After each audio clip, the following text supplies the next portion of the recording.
আমি শুধু তোমার সাথেই থাকতে চাই। তুমি তুমি চলে যাও, চলে যাও, প্লিজ চলে যাও।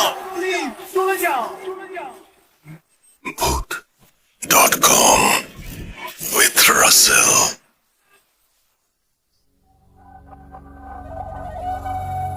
যেভাবে লেখা আছে আমি সেভাবেই পড়ছি। প্রিয় রাসেল ভাই, আসসালামু আলাইকুম। আমি হুমায়রা বলছি মিরপুর, ঢাকা থেকে। কিছুদিন আগে প্রচারিত উল্টোকরণের ঘটনা সবাই অনেক পছন্দ করেছেন, সবার কমেন্ট পড়ে তাই মনে হলো। আমারও ভালো লেগেছে ঘটনাটা। এই ঘটনাটা শুনে আমারও একটা ঘটনার কথা মনে পড়ে গেল, যেটা উল্টোকরণ কিনা জানি না, আমার কাছে মনে হলো কিছুটা সেরকমই। যদি ভুল হয় তবে লিসেনারগণ আমাকে ক্ষমা করবেন। ঘটনাটা আমি শুনেছি বেশ কিছুদিন আগে আমার এক রিলেটিভের কাছে। আমার সাথে কিংবা আমার রিলেটিভের সাথে ঘটা কোনো ঘটনা নয়, বলতে পারেন থার্ড হ্যান্ড ঘটনা। আসলে যারা ভৌতিক ব্যাপারগুলো বিশ্বাস করে তারা বোধহয় সব জায়গাতেই ভৌতিক কিছু খুঁজে বেড়ায়। আমিও তার ব্যতিক্রম নই। তাই যেখানেই যাই, সুযোগ পেলেই এইরকম ঘটনা শোনার চেষ্টা করি। ঘটনা ঘটেছে যে পরিবারের সাথে, তারা মুসলিম কিন্তু বাঙালি নয়, থাকেন অস্ট্রেলিয়ার সিডনিতে এবং তারা লেবানিজ বংশোদ্ভূত। আপনি হয়তো জানেন অস্ট্রেলিয়ায় প্রচুর লেবানিজ বসবাস করে। সেরকমই একটা ফ্যামিলি যার সাথে ঘটনাটি ঘটেছে। কথা না বাড়িয়ে চলে যাচ্ছি মূল ঘটনায়। আমার রিলেটিভ যেভাবে বলেছে আমি সেভাবেই শেয়ার করছি।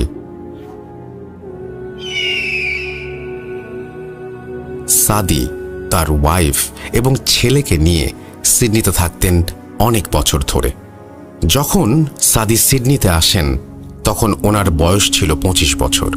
উনি একটা ইউনিভার্সিটিতে পড়াতেন, আর সেখানেই পরিচয় হয় জয়তুনের সাথে।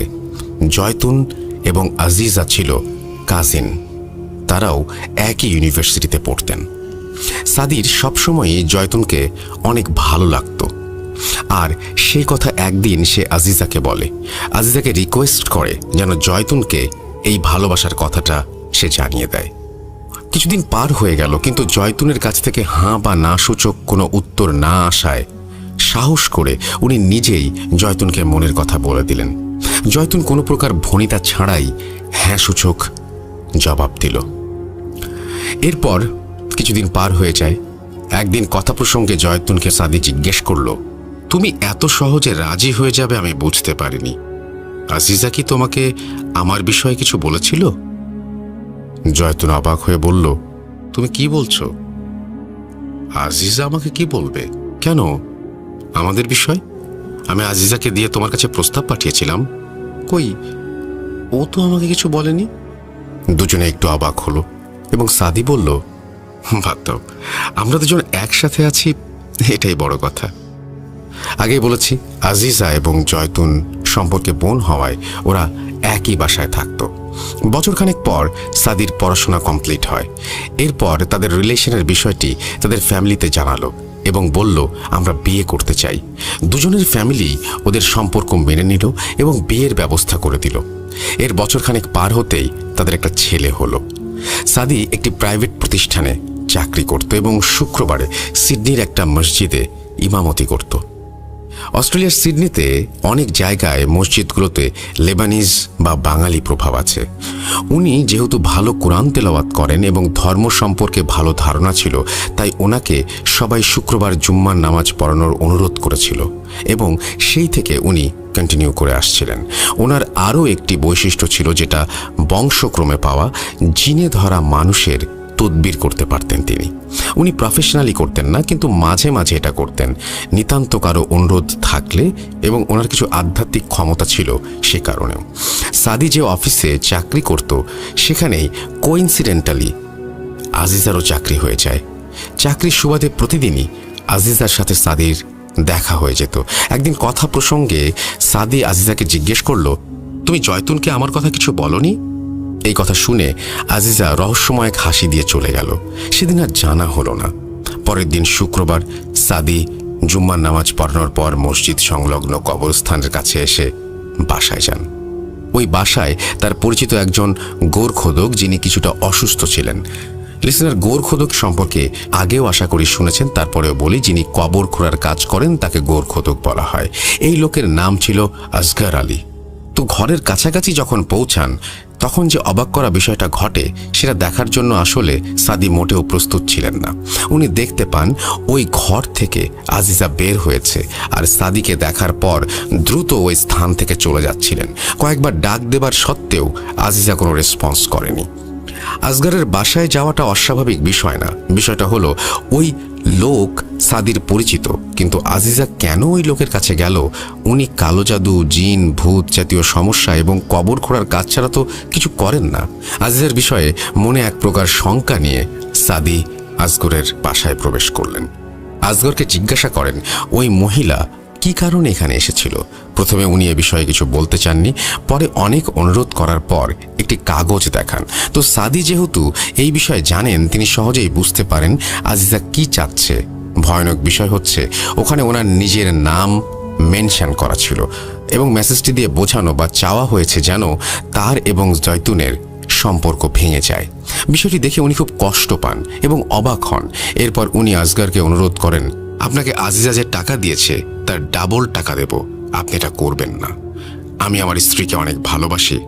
আসগর বলেন, ভাই আপনি আমাকে অনুরোধ করবেন না প্লিজ, আমি এমনিতে এটা করতাম না। আপনার প্রতি আমার অনেক শ্রদ্ধাবোধ আছে। সাদির অভ্যাস ছিল নিয়মিত ডায়েরি লেখা। ডায়েরিতে উনি লিখেছেন, আজ আসগরের বাসায় আজিজাকে দেখে খুব কষ্ট পেলাম। আমি কল্পনাও করিনি ও আমাকে ভালোবাসে, কিন্তু সন্দেহ ছিল, তবে এমন ভয়াবহ কাজ করবে এটা মানতেই পারছিলাম না।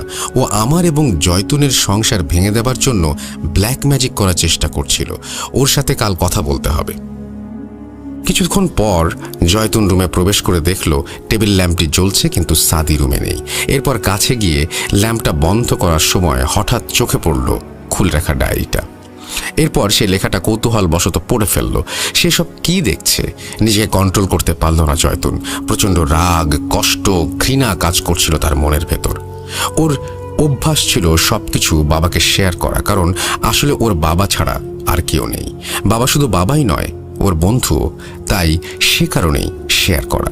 স্বাভাবিকভাবে জয়তুনের বাবার মনেও প্রচণ্ড ক্ষোভের সৃষ্টি হয়। তিনি মনে মনে ভাবতে থাকেন, তুমি আমার মেয়ের ওপর কালো জাদু করেছ, আমি তোমাকে ছাড়ব না, আমি তোমার ওপর কালো জাদু করব।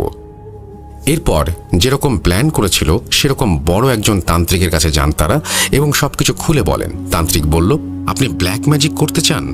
আপনি যাকে ব্ল্যাক ম্যাজিক করতে চান তার চুল, নখ এবং কিছু ব্যবহৃত জিনিস নিয়ে এসে আমার সাথে দেখা করবেন। এদিকে জয়তুনের অনেক মন খারাপ দেখে ওকে এবং ছেলেকে নিয়ে বাইরে ঘুরতে যায় সাদি। সাদির ডায়েরির বিষয়ে কিছুই জয়তুন জিজ্ঞাসা করেনি, কিন্তু মনে মনে অনেক কষ্ট পাচ্ছিল। রাস্তায় সাদি নিজেই ড্রাইভ করছিল, অনেক জোরে গাড়ি চালাচ্ছিল। কিছু দূর যাওয়ার পর কিছুটা পাহাড় ঘেরা একটা নির্জন রাস্তায় পৌঁছায় তারা। হঠাৎ রাস্তার মাঝখানে একটা কালো ছায়ার মতো তারা দেখতে পেল। ওনার কাছে অবয়বটা আজিজার মতোই মনে হলো। উনি একটু অন্যমনস্ক হয়ে যান, অজান্তেই হার্ট ব্রেক করেন এবং গাড়ি নিয়ন্ত্রণ হারিয়ে উল্টে যায়। প্রচণ্ড ধাক্কায় উনি বেহুশ হয়ে যান।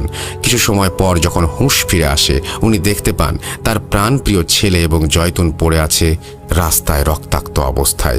এই দৃশ্য দেখে উনি আবার বেহুশ হয়ে পড়ে যান। এরপর ওনার যখন হুঁশ আসে তখন তিনি নিজেকে আবিষ্কার করেন হাসপাতালের বেডে। উদ্বিগ্ন হয়ে সবার কাছে জানতে চান, আমার ছেলে, আমার ওয়াইফ কোথায়?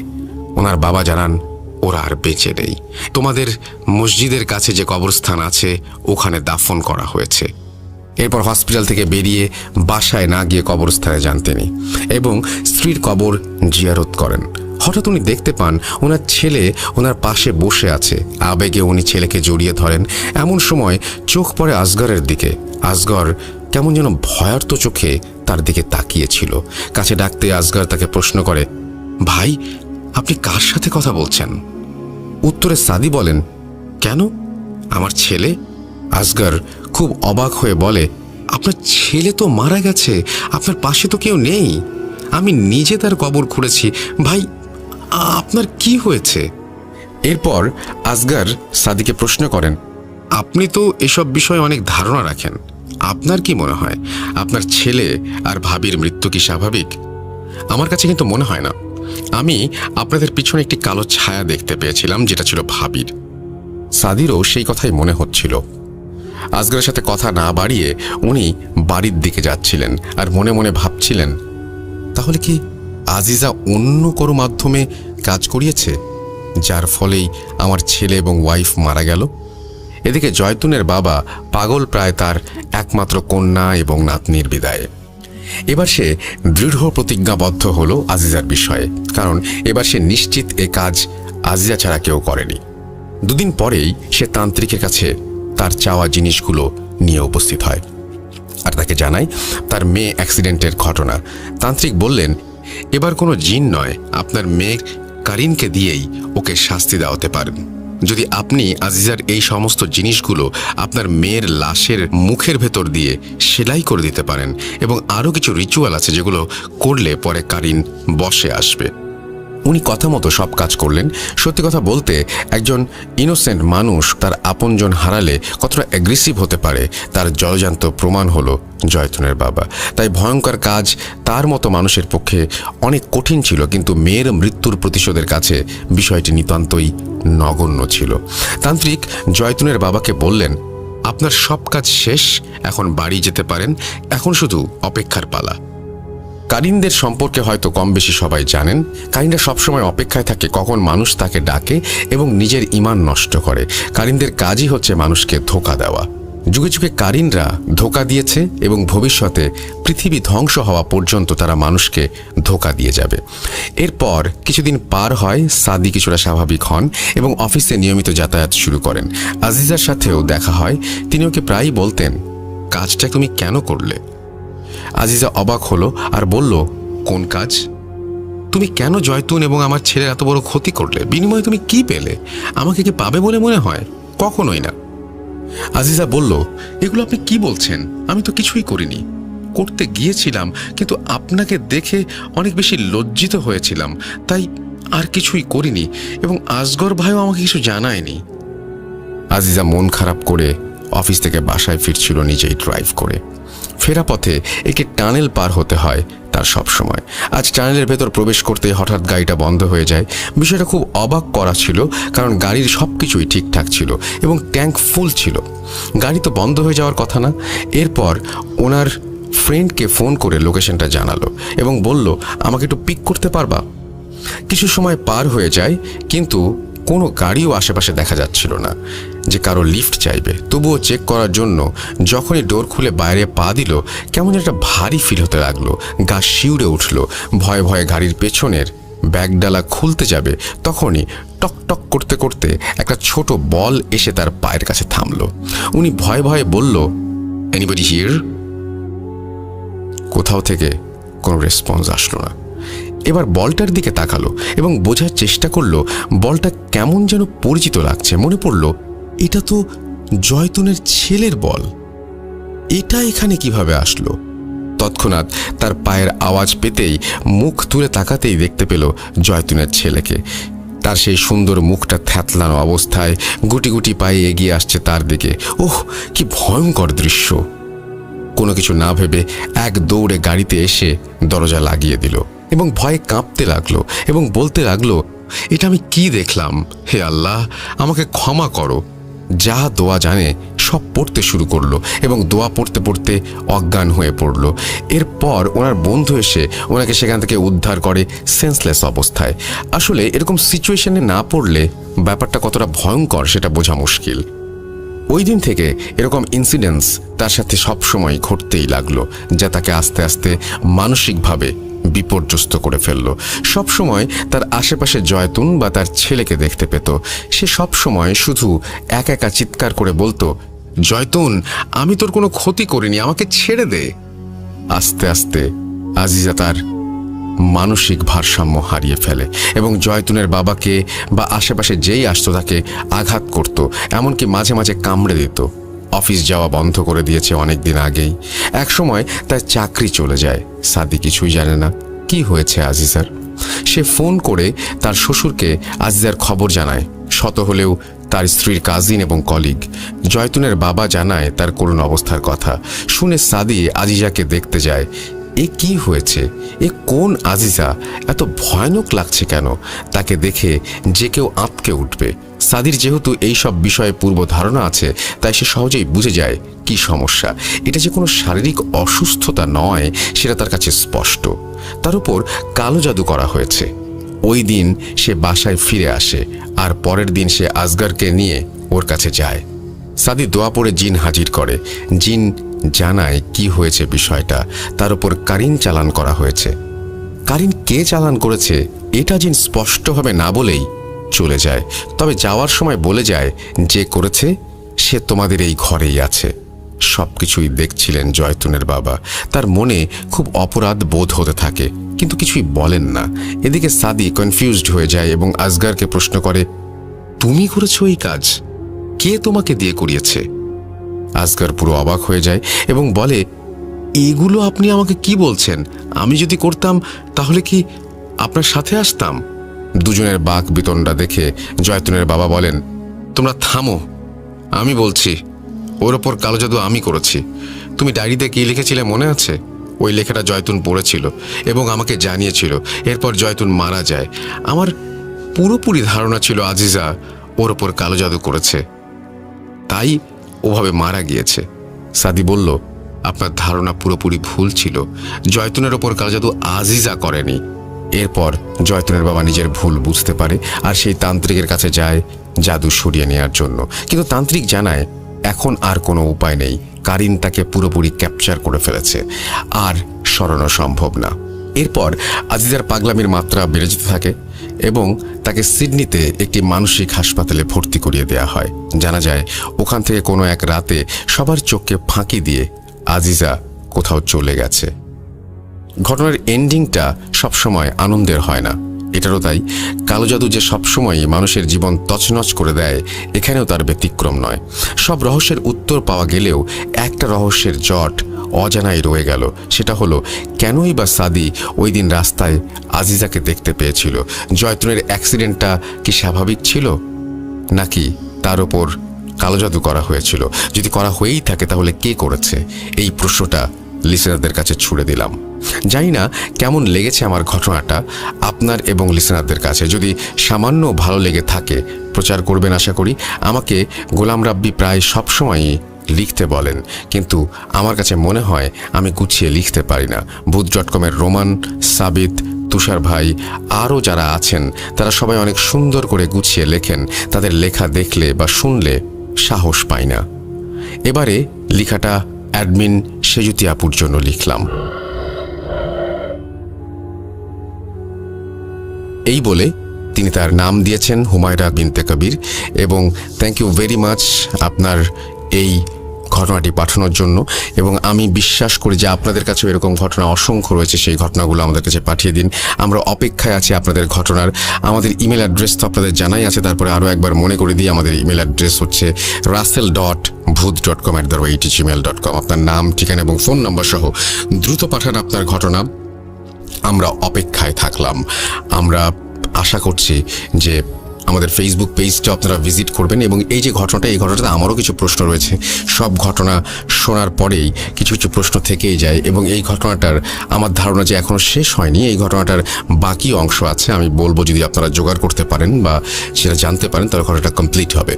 কারণ এখানে আসলেই কে জাদু করেছে, তার উদ্দেশ্য কি, কেন এইভাবে জাদু করা হলো, এইটা ছাড়া এই ঘটনাটা আসলে বোঝাটা একটু শক্ত।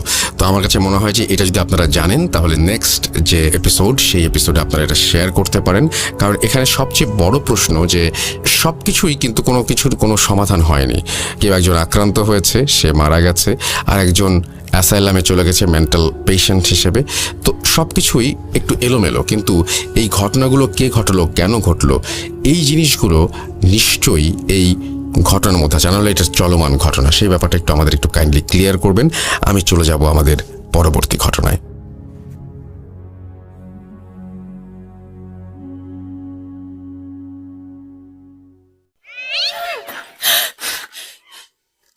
আজ আবার শুনতে পাচ্ছেন শব্দটা? ভয়ের আরেক নাম Booth.com with Russell.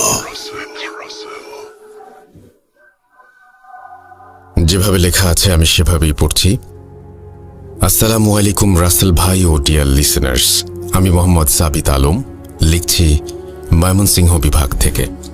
আমি বর্তমানে ভূত.com-এর একজন মডারেটর হিসেবে কাজ করছি। আজ আমি নতুন একটি ঘটনা নিয়ে আবারও আপনাদের মাঝে ফিরে এসেছি। ঘটনাটি আমি যার কাছ থেকে শুনেছি তিনি আমার কোচিংয়ের একজন কলিগ ছিলেন। বলে রাখা ভালো যে 2017 সাল থেকে ময়মনসিংহের কোনো এক কোচিং সেন্টারে আমি পার্ট টাইম টিচার হিসেবে জয়েন করি। সেখানেই ওনার সাথে আমার পরিচয় হয়। ওনার নাম প্রকাশে আপত্তি থাকায় আমি ওনার নাম রাশেদ হিসেবে ব্যবহার করছি।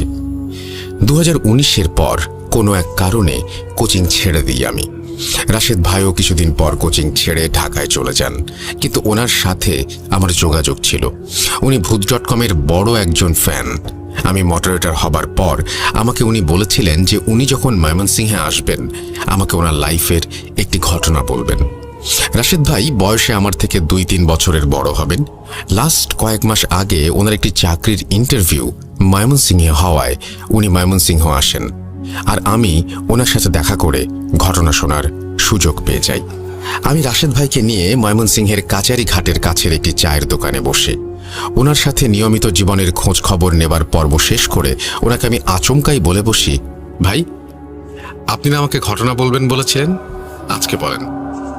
উনি আমার কথা শুনে আমার দিকে তাকিয়ে মুচকি একটা হাসি দিয়ে একটা সিগারেট ধরিয়ে কিছুক্ষণ সেটা টেনে আমার দিকে বাড়িয়ে দিলেন। আমি ওনার কাছ থেকে সিগারেট নিয়ে টান দিতে যাব, তখনই উনি বলতে শুরু করলেন ওনার জীবনের এক কালো অধ্যায়। রাশেদ ভাইয়ের ঘটনা উনি আমাকে যেভাবে বলেছেন আমি সেভাবে লেখার চেষ্টা করছি। অনিচ্ছাকৃত ভুল ত্রুটির জন্য ক্ষমা চেয়ে নিচ্ছি। বলছেন রাশেদ ভাই। না না না, আমি এই কাজ করব না। আমি যার তার কাজ করি না।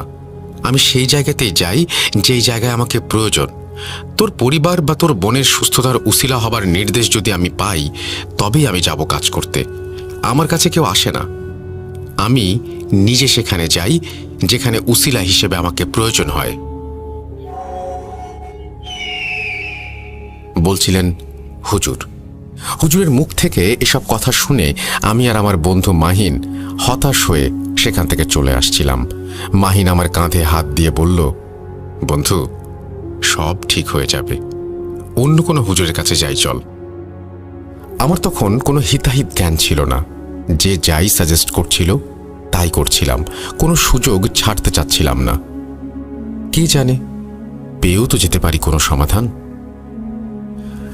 মাহিনের সাথে মসজিদের পর মসজিদ ঘুরছি, হুজুরদের সমস্যা বলছি, কিন্তু সমস্যা শুনে সবাই ইয়া আল্লাহ বলে মাফ চাইতেন আমাদের কাছে, আর বলতেন সমস্যার কারণই আপনারা জানেন না, মাফ করবেন, এই কাজে আমি নেই। আমি আশার কোনো আলো দেখতে পাচ্ছিলাম না, কোনো ধরনের সমাধান মাথায় আসছে না, কি করব তাও জানি না আমি। মাহিনকে নিয়ে রিক্সা ডেকে বাসায় চলে আসি আমি। মাহিন আমাদের প্রতিবেশী ও আমার স্কুলের বন্ধু। আমাদের বাসায় যাতায়াত ছিল ওর প্রচুর পরিমাণে, তাই আমাদের সমস্যা ওর সবই জানা ছিল, আর তাই সে আমার সাথে থাকতো কোনো একটা সমাধান খুঁজে বের করবার জন্য। আমি আর মাহিন আমাদের বাসার গেটের সামনে আসতেই দেখি এক হুজুর আমাদের বাসার গেটের সামনে দাঁড়িয়ে আছেন। আমি তাকে পেছন থেকে দেখছিলাম, তাই চিনতে পারছিলাম না যে আসলে কে। আমার মন তখন মোটেও ভালো ছিল না। আমার পরিবারের সাথে যা যা হচ্ছে সেগুলোর জন্য মনে অনেক রাগও ছিল, তাই ভাবছিলাম যে কোনো শয়তান হুজুর হয়তো এসে দেখছে আমার পরিবারের অবস্থা আর মনে মনে হাসছে। আমি দৌড়ে গিয়ে পেছন থেকে হুজুরের ঘাড়ে হাত দিয়ে ধরতেই উনি আমার দিকে ফিরে তাকান। ওনাকে দেখে আমি ভূত দেখার মতো অবাক হয়ে যাই। আরে এ তো সেই হুজুর যে বলেছিল যে সবার সাথে কাজ করে না, আমাদের হেল্প সে করবে না বলেছিল। তাহলে এখানে কি করছে? বাসার ঠিকানাই বা কিভাবে জানলো? আমি হুজুরের দিকে তাকিয়ে প্রশ্ন করলাম, আপনি এখানে কি চাই? সাহায্য করবেন না বলেই তো দিয়েছেন, ঠিকানা কোথায় পেলেন? উনি আমাকে বললেন, আমি কিভাবে ঠিকানা পেয়েছি সেটা জেনে তুই কি করবি বলতো? এই বাসায় যে মেয়ে থাকে সেই কি তোর বোন? সমস্যাটা কি তারই? আমি হ্যাঁ বোধক উত্তর দিয়ে মাথা নাড়লাম। উনি তৎক্ষণাৎ আমাকে বললেন, তোর নাম তো রাশেদ, তাই না? আচ্ছা শোন, আমি আগামী 5 দিন পর তোদের বাসায় আসব।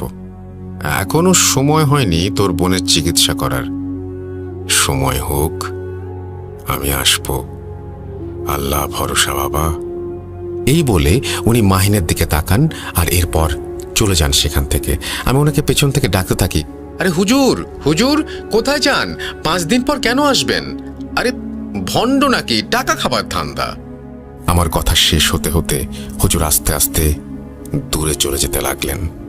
আমি হতভম্ব হয়ে যাই ঘটনার আকস্মিকতায়, আর মাহিনের দিকে তাকিয়ে দেখি তাকেও আমার মতো চিন্তিত দেখাচ্ছে। এরপর আমি আর মাহিন যে যার বাসায় চলে যাই। রাতের বেলা বাসায় ঢুকতেই আম্মু আব্বুর রুমে গিয়ে ওনাদের বলি যে এখনো কোনো সমাধান পাইনি। সেই হুজুরের কথা আম্মু আব্বুকে বলিনি, কারণ আমার মনে হয়েছে লোকটা পাগল। হয়তো আমাদের পিছু নিয়েছিল, তাই ঠিকানা জেনে গেছে, আর এখন হয়তো টাকা খাবার ধান্দা করছে আমাদের অসহায়ত্বের সুযোগ নিয়ে। আম্মু আব্বুর সাথে কথা বলে আমি আমার ভাগ্নে অর্থাৎ আমার বোনের ছেলেকে কোলে নিয়ে আমার রুমে চলে এলাম। আমার ভাগ্নের বয়স প্রায় 2.5 বছর, কিন্তু সে প্রায়ই তার মায়ের আদর থেকে বঞ্চিত। ভাগ্নেকে কোলে নিয়ে আমি আমার রুমে পায়চারি করছিলাম আর ভাবছিলাম যে কি হবে আমাদের আর আমার বোনের পরিবারের, আর আমার ভাগ্নেটারই বা কি হবে। ভাবতে ভাবতে দেখি আমার ভাগ্নে ঘুমিয়ে গেছে আমার কোলে। ভাগ্নেকে আমি রুমে দিয়ে এসে আমার বোনের রুমের দরজার সামনে দাঁড়াই। দরজাটা লক করা, কিন্তু কেন? বোনের রুমের দরজার ভেতর থেকে খুব ভারী গলার আবছা আওয়াজ পাচ্ছিলাম। তোর ক্ষমতা আছে আমাকে ধরে রাখার? সময় চলে আসছে, আর কিছুদিন বাকি। এরপর আবার শুনতে পেলাম হালকা গলার আওয়াজ, ইনশাআল্লাহ তোর সব ধোঁকা থেকে মুক্তি দেবেন আল্লাহ। এরপরেই আপুর রুমের থেকে চিৎকারের আওয়াজ শুনি আমি। মনে হচ্ছে কেউ যেন কাউকে এতই মারছে বা টর্চার করছে যে ব্যথায় সে এভাবে কাতরাচ্ছে আর চিৎকার করছে। আমি আপুর রুমের দরজা খুলে আপুর রুমের লাইট জ্বালাতে গিয়ে দেখি আপু বিছানায় ঘুমাচ্ছেন। যদিও এই সমস্যা নতুন নয়, তারপরও আবারও অবাক হয়ে আমি ভাবতে থাকি, শব্দগুলো তাহলে কে করলো এতক্ষণ? আপু তো ঘুমাচ্ছে। ভাবতে ভাবতে আমি আপুর পাশে গিয়ে বসি। ওনার মাথায় হাত বুলিয়ে দিচ্ছিলাম আর ওনার পাশেই বিছানায় হেলান দিয়ে ঘুমিয়ে গিয়েছিলাম প্রায়। তখনই হঠাৎ আমার দম আটকে গেল আর কেউ আমার বাম কানের কাছে ফিসফিস করে বলতে লাগলো, 5 দিন, 5 দিন ওকে আসতে বারণ কর, না হলে তোর বোনের মতো অবস্থা করব। এরপরেই আমার ডান কানে শুনতে পেলাম, ভয় পেও না। এরপর আমার দম ফিরে আসছিল আর যে আমার ডান কানে কথা বলছিল মনে হচ্ছিল তার শ্বাসকেও রোধ করে রেখেছে। সে খুব স্ট্রাগল করতে করতে বলছিল, আল্লাহ, আল্লাহর ওপর ভরসা রাখো, কিচ্ছু হবে না। এরপর আমি আমার গলায় একটি হাতের তীব্র চাপ অনুভব করতে পারি আর চোখ খুলে দেখি আপু ঘুমিয়ে, কিন্তু ওনার হাত আমার গলায়। উনি ঘুমন্ত অবস্থাতেই আমার গলা টিপে ধরেছেন। ঠোঁট দিয়ে আওয়াজ বের হচ্ছিল, মরণ আসলে মানুষ কি করে দেখবি, এইভাবে চিৎকার দেয় যখন তার শরীরের রূহ শরীর ছেড়ে দেয়। এই বলে আপু রুমে থাকা অবস্থায় এমন চিৎকার দিলেন যে আমার কানের পর্দা ফেটে যাচ্ছিল। এরপর আমি বিছানা থেকে লাফিয়ে উঠে দেখি আমার আপু এখনো ঘুমে আর চারপাশে সব কিছু স্বাভাবিক। আমি আপুর মাথায় হাত বুলিয়ে দেই আর রুম থেকে বেরিয়ে আসছিলাম। এমন সময় আপু পেছন থেকে বলল, কি কেমন দেখলি? মজা না? বল, মজা না? আমি এই কথা শুনে পেছন ফিরে তাকাতেই দেখলাম আপু বিছানায় বসে, আর উনি যখন কথা বলছিলেন ওনার মুখ থেকে কিছু ধোঁয়ার মতো বের হচ্ছিল, যার গন্ধ এত বেশি বাজে ছিল যে আমি জায়গায় দাঁড়িয়ে বমি করে ফেলি, মেঝেতে বসে পড়ি। এরপর আপু আস্তে আস্তে আমার দিকে এগিয়ে আসলেন আর আমার সামনে দাঁড়িয়ে বললেন, ঠিক এইভাবে তোর রূহ তোর ভেতর থেকে টেনে বের করে ফেলবো। যদি আর ওই পথে যাস, দেখবি কিভাবে করব, দেখবি, দেখ তবে। এই বলে আপু আমার গলার দিকে হাত বাড়াচ্ছিলেন, আর তখনই আপু মাঝ পথে পড়ে যান, আর আমাকে সেই হালকা গলার আওয়াজে খুব কষ্ট করে বলে, চলে যাও, এখান থেকে চলে যাও, ও আমাকে বন্দি করছে, তোমাকেও করবে, আমি ওকে বেশিক্ষণ আটকে রাখতে পারবো না, তাড়াতাড়ি চলে যাও। আমি আমার শরীরের সমস্ত শক্তি দিয়ে মেঝে থেকে উঠে রুমের বাইরে বেরিয়ে যাব বলে ঠিক করি, কিন্তু নিজের বোনকে এমন অবস্থায় দেখে আমি রাগে, দুঃখে আর কষ্টে আপুর সামনে গিয়ে ওনাকে দাঁড় করাই, আর ওনার দুই কাঁধে হাত দিয়ে ঝাঁকি দিয়ে বলি, কি চাস তুই শয়তান? আল্লাহকে ভয় কর, ওনার ক্রোধকে ভয় কর, জাহান্নামী, তুই কি চাস? এই কথা শুনে আপু একেবারে নিস্তেজ হয়ে দাঁড়িয়ে রইল। আমি ওনাকে এভাবে নিশ্চুপ দাঁড়িয়ে থাকতে দেখে ভয় পেয়ে একটু পিছিয়ে যেতে নিলে আপু আমার হাত ধরে আমাকে জড়িয়ে ধরেন আর বলেন, আগে শরীর চাই, পরে রুহ, আগে তোর বোনেরটা, পরে তোরটা, এরপর তোর মা বাবার। আমাকে জাগিয়ে অনেক ভুল করেছে ও, আমাকে কেন ডাকলো? আমি এবার সব শেষ। আপু কথাটা শেষও করতে পারেনি, তার আগেই উনি আমাকে ছেড়ে দেন আর আমার থেকে দূরে সরে গিয়ে হালকা আওয়াজে বলেন, চলে যেতে বললাম না তোকে, চলে যা, ও তোকে বন্দি করার আগে চলে যা। এরপর আমার আর কিছুই মনে নেই। এরপর আমার ঘুম ভাঙল পরদিন সন্ধ্যায়। ঘুম থেকে উঠে দেখি আমি নিজের বিছানায় শুয়ে আছি, আর আমার আম্মু আমার পাশে বসা।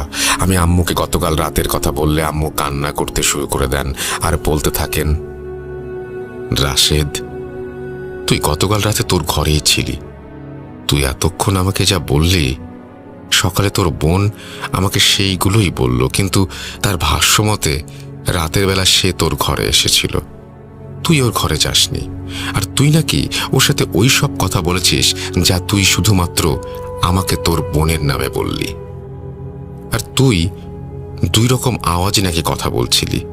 সকালে উঠে আমি দুজনকেই দুজনের রুমের দরজার সামনে অজ্ঞান অবস্থায় পেয়েছিলাম। বল বাবা, আমি কাকে বিশ্বাস করব? আম্মুর এই কথা শুনে আমি আম্মুকে সান্ত্বনা দিয়ে বললাম যে আপুর সমস্যাটা মনে হয় আমার মাঝেও আসছে আস্তে আস্তে, জলদি কিছু একটা করতে হবে আমাদের। এরপর আমি দেখি যে মাহিন আমার রুমে ঢুকলো। মাহিন আমাকে বলল, চল, একজন নতুন হুজুরের সন্ধান পেয়েছি, সেখানে যাই। মাহিনের কথা শুনে আমি আর কোনো কিছু না ভেবে শার্ট পরে মাহিনের সাথে চলে যেতে লাগলাম। সারাদিন না খেয়ে থাকার ফলে বাইরে বেরিয়ে দোকানে বসে 2-3টা পুরি খেয়ে আবার সেই হুজুরের কাছে গেলাম। হুজুরের কাছে গিয়ে আমার খুব অস্বস্তি বোধ হচ্ছিল, কারণ ওনার গায়ে টুপি পাঞ্জাবি থাকলেও ওনার চেহারাটা কেমন যেন রুক্ষ আর অমানসিকতায় ভরা ছিল। উনি আমাকে দেখে বললেন, মাহিন আমাকে সব বলেছে, তোর বোনের সমস্যা শেষ হবে। আসলে ওকে কালো জাদু করা হয়েছে, সেটা কাটাতে হলে আমাকেও এইভাবে কিছু কাজ করতে হবে, তাই আমার কিছু জিনিস লাগবে। একটা মোমবাতি, তোর বোনের ছবি, তার ব্যবহার করা কাপড় আর তার সম্পূর্ণ নাম সহ তোমাদের বাসার সামনের এক মুঠো মাটি। আমি ওনাকে বললাম আমি সব কিছু দিতে রাজি আছি, কিন্তু আমার বোনের ভালো হওয়া চাই। এরপর উনি উদ্ভট একটা হাসি দিয়ে বললেন, কাজ হয়ে যাবে। আমি ওনাকে আগামীকাল সবকিছু দেব বলে আমার বাসার দিকে রওনা দেই। এরপর রিকশায় উঠে এমন সময় কোথা থেকে যেন গতকালের সেই পাগল হুজুর আমার সামনে আসেন। তারপর আমাকে একটা সজোরে চড় দিয়ে বলতে লাগলেন, সর্বনাশ করতে কি উঠে পড়ে লেগেছিলি তুই? তোকে বললাম না 5 দিন পর আসবো, তুই কেন এখানে এলি? আমি চড় খেয়ে কিছুটা স্তব্ধ হয়ে যাই, আর ওনার প্রশ্ন শুনে নিজেকে সামলে ওনাকে জিজ্ঞেস করি যে, আপনি এখানে? আমাকে মারলেন যে? আপনি আমার পিছু করছেন টাকা খাবার জন্য? ওসব হবে না। এরপর উনি আমাকে খুব ঠান্ডা গলায় বললেন, টাকা? তুই ভেবেছিস আমি টাকার জন্য এসব করছি। তুই জানিস আমি কে? আমি একজন ইঞ্জিনিয়ার ছিলাম। মা বাবাকে শয়তানের কাছে হারিয়ে এই দীক্ষা গ্রহণ করে মানুষকে সাহায্য করাই আমার কাজ এখন। টাকা, তুই আমাকে টাকা দিবি? তোর বোনের জীবনের মূল্যে কত টাকা দিবি আমাকে? টাকার কথা বলিস মূর্খ, কত টাকা দিবি তুই? ওনার কথা শুনে আমি কিছুটা ঠান্ডা হই। এর মাঝে মাহিন সেই হুজুরকে গালাগাল করতে থাকে, কারণ হুজুর আমাকে মেরেছিল। এরপর আমি মাহিনকে শান্ত হতে বললাম, আর হুজুর আমাদের বললেন, চল তোদের নিয়ে সামনে এগুতে এগুতে তোর বোনের ঘটনা শুনবো, আয়। অনেককেই তো বলেছিস, আমাকে একবার বলে দেখ। এই বলে উনি আমাদের নিয়ে হাঁটতে শুরু করেন। আমিও ওনাকে বলতে চাচ্ছিলাম, আসলে হয়তো হালকা হতে চাচ্ছিলাম, বা কোনো সমস্যার সমাধানের আশায়। সে যাই হোক, একটু সামনে যেতেই আমাদের সামনে একটি ভ্যান এলো। ভ্যানওয়ালাকে হুজুর সালাম দিয়ে বললেন, ভাইজান সামনে যাবেন? ভ্যানওয়ালা সালামের উত্তর দিয়ে আমাদের উঠে বসার ইশারা করলো। ভ্যানে উঠে হুজুর আমাকে বললেন, এবার বল কি হয়েছে তোর বোনের? আমিও হুজুরকে বলতে লাগলাম, আমার বোনের নাম রিমা, আমার থেকে 3 বছরের বড়। আমি যখন ইন্টারমিডিয়েটে, তখন ওর বিয়ের জন্য পাত্র দেখা হচ্ছিল। আমার বোন খুব লক্ষ্মী আর ঘরোয়া টাইপের একজন মেয়ে, দেখতেও বেশ সুন্দর, কিন্তু কিছুতেই কোনো সম্বন্ধ বিয়ে অবধি গড়াচ্ছিল না। এভাবে 10 থেকে 12টা পাত্র দেখা শেষে আমার মা সিদ্ধান্ত নেন যে মসজিদের ইমামের কাছে আপুকে নিয়ে যাবেন দোয়া নিতে। ইমাম সাহেবের কাছে গেলে উনি আমাদের জানান যে আপুর ওপর বিয়ে বাধা জাদু করা থাকতে পারে বলে উনি সন্দেহ করছেন। উনি আমাদের কোরআন খতম দিতে বলেন এবং মাদ্রাসায় একবেলা খাওয়ানোর কথা বলেন, আর 3টা মুরগি সদগা দিতে বলেন। হুজুরের কথা মতো কাজ করার প্রায় 20 দিনের মাথায় নতুন পাত্র এলো, দেখা হলো। এবার কোনো সমস্যা ছাড়াই বিয়ের কথা পাকাপাকি হয়ে গেল। এরপর আপুর বিয়ে হলো। বিয়ের পর আপুর দিনকাল ভালোই যাচ্ছিল, কিন্তু আমার দুলাভাইয়ের মতে আপু মাঝে মাঝেই আজব সব আচরণ করতেন। কখনো মাঝরাতে দুলাভাই ঘুম থেকে উঠে দেখতেন আপু ওনার দিকে শয়তানি দৃষ্টিতে তাকিয়ে আছেন, আর অন্ধকারে আপুর চোখ বিড়ালের মতো জলজল করছে। আর সে আমার দুলাভাইকে মাঝে মাঝে দিন গোনার মতো বলতো। আপুর কথাগুলো ছিল কিছুটা এমন, আর মাত্র 85 দিন, আমাকে আহ্বান করা হচ্ছে, আমি আসছি, মাত্র 85 দিন। এই বলে নাকি আপু অজ্ঞান হয়ে যেত অথবা পাশ ফিরে শুয়ে ঘুমিয়ে যেত। আমার দুলাভাই ব্যাপারটাকে বেশি একটা আমলে নিতেন না, মডার্ন যুগের ছেলে, তাই পাত্তা দিতেন না এসবে। ভাবতেন যে আপু হয়তো ঘুমের ঘোরে স্বপ্ন দেখছে আর এসব কথা বলছে।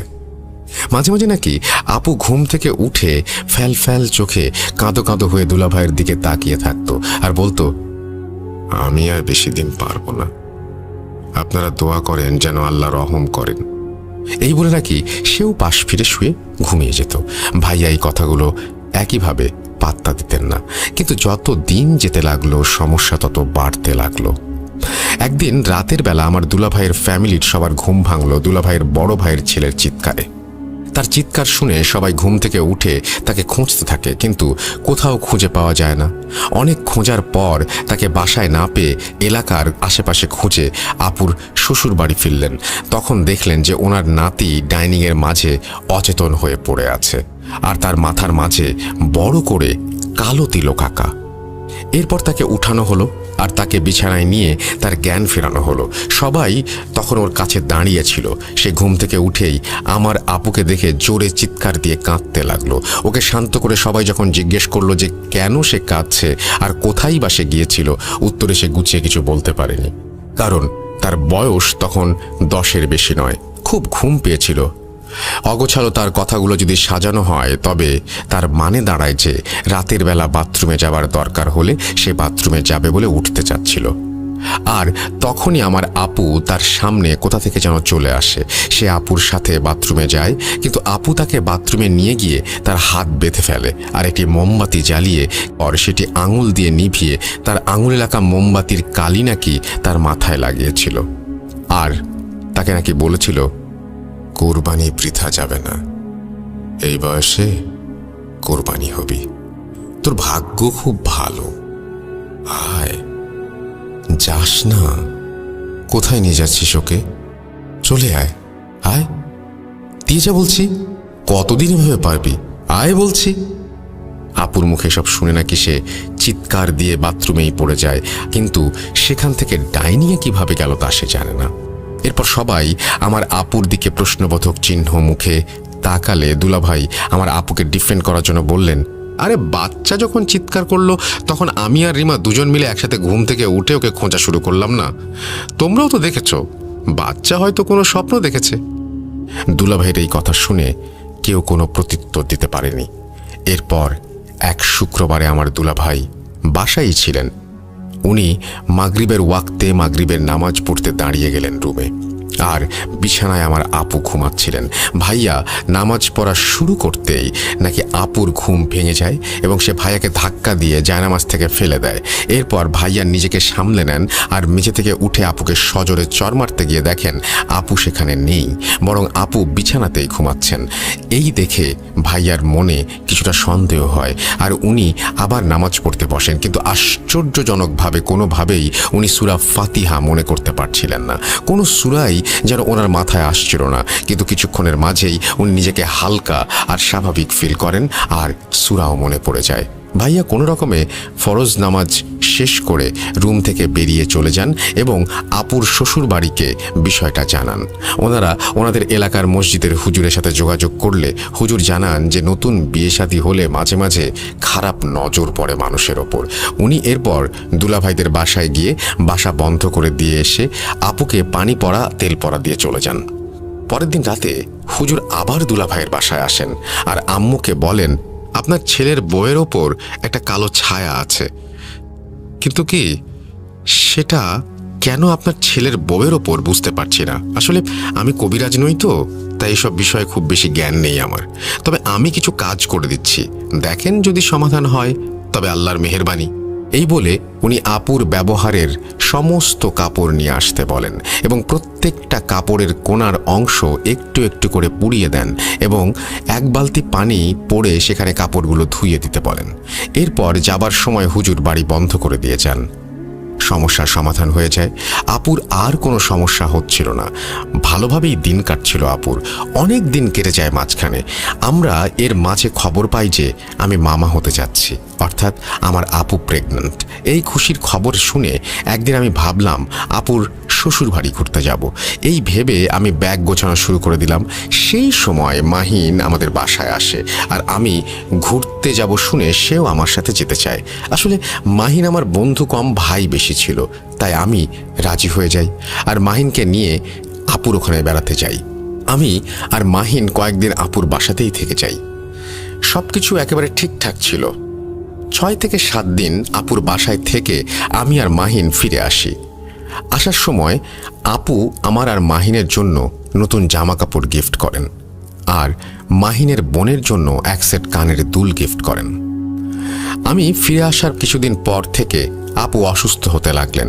উনি নাকি প্রায় পেটে ব্যথা অনুভব করেন, কিন্তু মুখ দিয়ে 2-3 বার উহ বের করার সাথে সাথে নাকি ব্যথাটা গায়েব হয়ে যেত। যদিও প্রেগনেন্সিতে বিষয়টা খুব আনইউজুয়াল না, আপু বলতেন এই ব্যথা অন্যরকম ব্যথা। উনি ব্যথায় কাতরাতেন আর বলতেন কেউ আমার শরীরে সুই ফুটাচ্ছে। এতটুকু বলার পরেই ওনার ব্যথা হঠাৎই নাই হয়ে যেত। আস্তে আস্তে আপুর ডেলিভারির ডেট চলে আসে আর আপু আমাদের বাসায় চলে আসেন। আসলে আমার আপু আমার আম্মুর কাছে থাকতে চেয়েছিলেন ওনার ডেলিভারির সময়। আপু বাসায় আসার পরের দিন সন্ধ্যায় আমি আর আপু মিলে আপুর রুমে বসে গল্প করছিলাম। তখন মাহিন আমাদের বাসায় আসে এবং সে আমার সাথে যোগ দেয়। এরপর আমার আর মাহিনের সামনেই আপু আমার গলা টিপে ধরেন। হঠাৎ বলতে থাকেন, অনেক দিন অপেক্ষা করতে হলো, তোর কোনো দোষ নেই, আসলে খুব রেগে আছি তো, তাই তোকে মেরে সেই রাগ আমি ঠান্ডা করব। এই এই তুই আবার এসেছিস, চলে যা বলছি, চলে যা। এই বলে আপু আমার গলা টিপে ধরে। আমার চারপাশ যেন অন্ধকার হয়ে যাচ্ছিল। এরপর আমি আমার কাঁধে মাহিনের ধাক্কা অনুভব করতেই আমার চোখের আলো ফিরে আসে আর আমি নিঃশ্বাস ফিরে পাই। আমি মাহিন আর আপুর দিকে তাকিয়ে দেখি সবকিছুই স্বাভাবিক, কিন্তু আমি আমার গলায় তখনও ব্যথা অনুভব করছিলাম। মাহিন আমাকে বলে, কিরে রাশেদ, কথার মাঝে কি ভাবছিলি? আজ যাই রে, পড়া আছে, দেরি হলে আম্মু অনেক বকবে। এরপর আমাকে আর আপুকে বিদায় দিয়ে মাহিন বাসায় চলে যায়। আমি এরপর বাথরুমে গিয়ে আয়নায় দেখি আমার গলায় আঙুলের ছাপ স্পষ্ট। আমি কিছুতেই মিলাতে পারছিলাম না যে কি থেকে কি হয়ে গেল আমার সাথে। সেদিন রাতে আমি আমার রুমে রাতের বেলা একাধিক ব্যক্তির হাঁটা চলার আওয়াজ শুনতে থাকি। ঘুমের মাঝে কেউ আমার কানের কাছে এসে ভারী গলায় বলতে থাকে, কতদিন ওকে সাহায্য করবি, কতদিন ওর সাহায্য নিয়ে বাঁচবি, আর বেশি দিন নাই, শেষ হবে, সব শেষ হবে। পরক্ষণেই আমার হালকা একটা আওয়াজ শুনতে পাই, ভয় পেও না, আমি আছি, কতদিন পারবো জানি না, কিন্তু আমি আছি, আল্লাহ ভরসা। ভোর হচ্ছে, ওঠো, নামাজ পড়ো, দোয়া করো। হালকা সেই কণ্ঠটা আমি শুনতে পাই। সেই কণ্ঠে যেন খুব কষ্ট নিয়ে এই কথাগুলো বলতে থাকে। এদিকে আম্মুকেও কিছু বলতে পারছিলাম না যে আমার সাথে কি হচ্ছে, কারণ আম্মু অলরেডি আপুকে নিয়ে ব্যস্ত। আর যতই ডেলিভারির ডেট আসছিল, আম্মু যেন ততই খুশি আর নার্ভাস দুটোই হচ্ছিলেন একসাথে। এর মাঝে দেখতে দেখতে আপুর ডেলিভারির ডেট চলে আসে, আর ফুটফুটে এক পুত্র সন্তানের জন্ম দেন আমার আপু। আমরা সবাই খুবই খুশি, আর দুই পরিবারের মাঝে আনন্দের কোনো সীমা ছিল না। আমার ভাগ্নেকে নিয়ে আপু যখন বাসায় ফিরলেন, তখন আমি খেয়াল করতে পারলাম যে আমার ভাগ্নে আমার আপুর কাছে গেলেই কান্নাকাটি করে, আর অন্য সবার কোলে চুপ থাকতো। আপুর কোলে বসে সে খেতেও চাইতো না, কাঁদতে থাকতো। এই সমস্যাটা সন্ধ্যার পর বেশি দেখা যেত, যদিও বিষয়টা স্বাভাবিক মনে হতো না আমাদের, তবুও বেশি একটা আমলে নেই না বিষয়টা। এরপর আপু তার শ্বশুর বাড়ি ফিরে যান আর আমার ভাগ্নেকে নিয়ে যান। ফিরে যাওয়ার পরে আপু যেন নিজেকে পুরোপুরি বদলে ফেলেন আর নতুন করে অন্যরকম এক মানুষ হয়ে যান।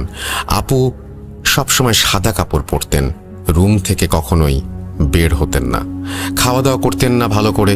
এদিকে আমার ভাগ্নে খুবই ছোট, তাই আপুর খাওয়া দাওয়া না করার ফলে আমার ভাগ্নেরও খাওয়া দাওয়া হচ্ছিল না ভালো করে। আপু তার ছেলেকে একেবারেই কোলে নিতেন না, সন্ধ্যা হলেই ঘুমিয়ে যেতেন, রাত 12টার পর জেগে থাকতেন আর নিজের মনে কথা বলতেন। সকালে যদি ওনাকে জিজ্ঞেস করা হতো যে উনি কি বলছিলেন বিড়বিড় করে, তখন উনি বলতেন যে ওনার কিছু মনে নেই। একদিন আমার দুলাভাই রাতের বেলা ঘুমাচ্ছিলেন, আপু যথারীতি সজাগ। দুলাভাই আপুকে ঘুমাতে বলতেই আপু ওনার গলা টিপে ধরেন আর বলেন, তোর আজও এত সাহস, আমাকে হুকুম করছিস? তোর আর তোর পরিবারের সাথে আমার কোনো লেনাদেনা নেই, আমাকে আমার মতোই থাকতে দে, নাইলে তোর বংশে লাশের স্তূপ বানিয়ে দেব। এই কথা বলা শেষ করে আপু আমার দুলাভাইয়ের গলা ছেড়ে দিয়ে বলেন, আমাকে মাফ করবেন, আমি আর পারছি না, আমাকে সাহায্য করুন। এই বলে নাকি আপু অজ্ঞান হয়ে যায়। দুলাভাই সেদিন রাতে আপুর শ্বশুর বাড়িতে কথাগুলো জানান, আর আপুকে বর্তমান সমস্যা দেখে ওনারা আবার হুজুরের কাছে যাবার সিদ্ধান্ত নেন। হুজুরের কাছে গেলে হুজুর বলেন যে আমার আপুকে ওনার বাসায় নিয়ে গিয়ে দেখবেন। পরের দিন মাগরিবের নামাজ পড়ে হুজুর আপুদের বাসায় যান, কিন্তু উনি বাড়ির দরজার ভেতর যেতে চাইলেন না। কেন যেতে চাইলেন না জিজ্ঞেস করার পর উনি উত্তর দিলেন, কালো এক ছায়া আপনাদের বাড়িকে ঘিরে রেখেছে, আমি ভেতরে যাব না, আপনাদের বৌমাকে আমার বাসায় নিয়ে আসবেন, আগামীকাল সেখানেই ওকে দেখব। হুজুরের এই কথাগুলো শুনে আপুর শ্বশুর বাড়ির লোকজন ভীষণভাবে চিন্তিত হয়ে যান। পরের দিন সকালবেলা হুজুর আপুর শ্বশুরকে ফোন দিয়ে বলেন, আমাকে ক্ষমা করবেন, আপনার ছেলের বইয়ের চিকিৎসা আমি করতে পারবো না, আমি কোনো কবিরাজ নই, আপনারা ভালো কাউকে দেখান, আমি মাফ চাই। এই বলে হুজুর ফোন কেটে দেন। বারবার ফোন দেওয়া হলেও উনি আর কোনো ফোন রিসিভ করেননি। আপুর শ্বশুর বাড়ির মসজিদে নামাজের পর হুজুরের সাথে দেখা করতে চাইলেও হুজুর প্রতিবার এড়িয়ে চলতেন আপুর শ্বশুরকে। এদিকে আপুর সমস্যা বাড়তেই থাকে। রাতের বেলা দুলাভাই ঘুমালে আপু দুলাভাইকে অনেক কথা বলতেন, হুমকি দিতেন, আর তখন আপুর মুখ থেকে ধোয়ার মতো বাজে দুর্গন্ধযুক্ত বাতাস বের হতো। এতই বাজে গন্ধ ছিল যে দুলাভাই রুমে থাকতে পারতেন না। আস্তে আস্তে আপুর শরীরে নানান জায়গায় দাগ দেখা দিতে লাগলো। হঠাৎ করে আপু খাওয়া দাওয়া বেড়ে গিয়েছিল। এরপর আপু নাকি 4-5 জনের ভাত তরকারি একাই খেয়ে নিতেন আর বাসায় সবার সাথে দুর্ব্যবহার করতেন। দিন, মাস, বছর পার হচ্ছিল এভাবেই।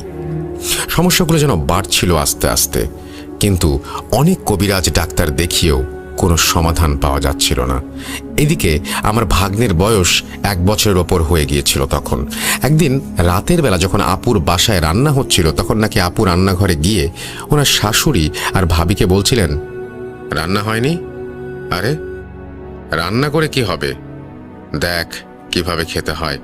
এই বলে আপু নাকি কাঁচা মুরগির মাংস খেতে যাচ্ছিলেন।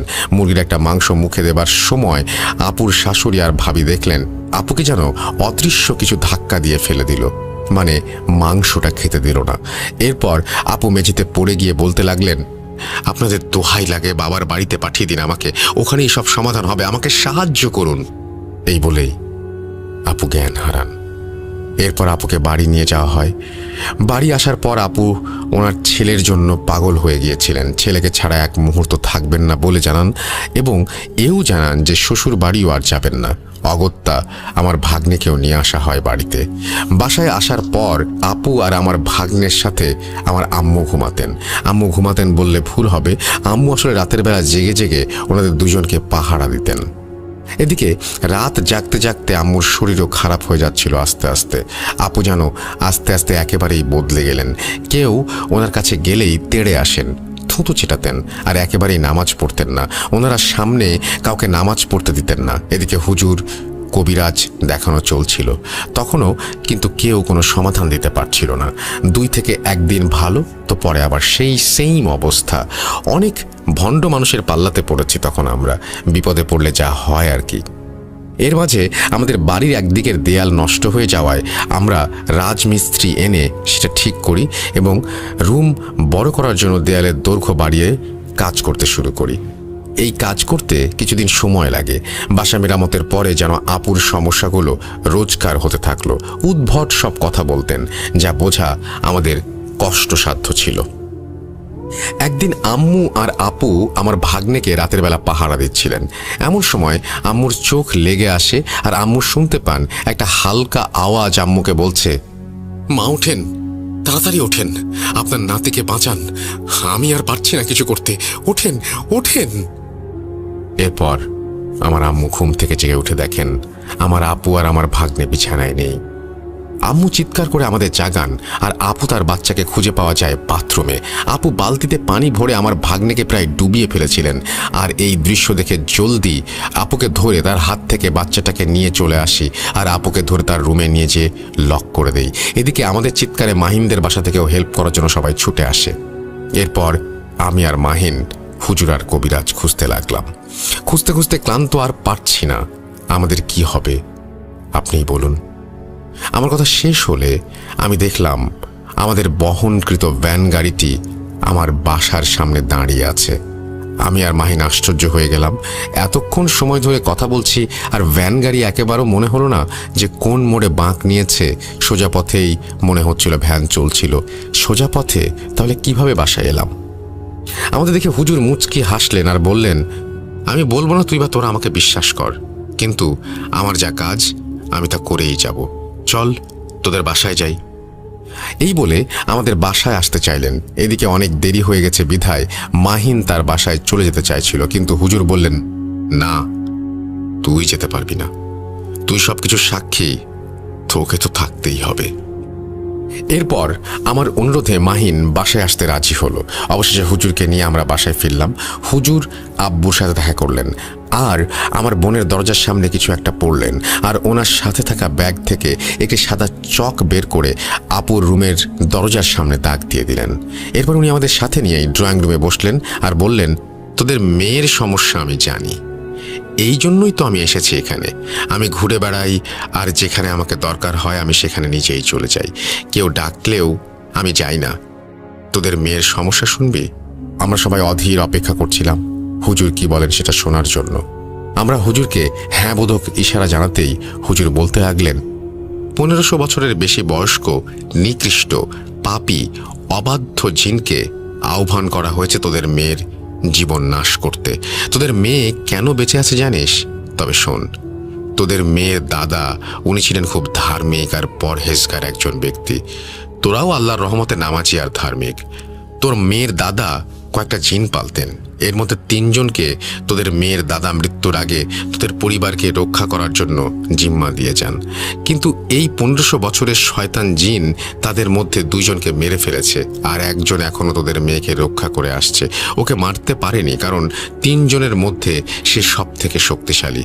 মনে আছে রাশেদ তোর, গতকাল রাতে তোর বোন যখন তোকে বলেছিল আমাকে আসতে বারণ করার জন্য, এরপরেই তোকে তোর বোন আবার কি বলেছিল? ভয় পেও না, তাই তো? এই কথা সেই রক্ষাকারী জিনের। তোর মেয়ের জামাইকে রাতের বেলা কাঁদো কাঁদো গলায় সেই বলতো যে আর পারছি না।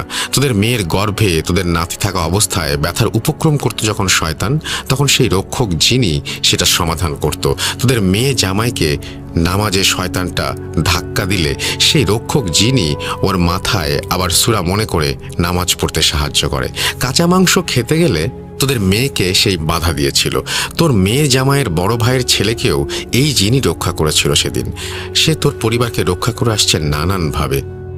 এতটুকু শুনে আমি জিজ্ঞাসা করলাম, হুজুর 1500 বছরের জিনকে আহ্বান করা হয়েছে মানে? বুঝলাম না।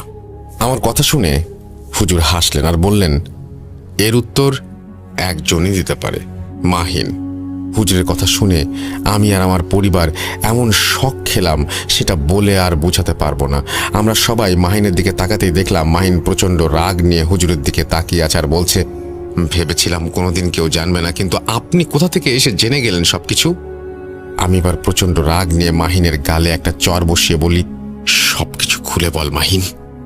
এরপর মাহিন বলতে শুরু করলো, রিমাকে আমি কখনো আপন নজরে দেখিনি।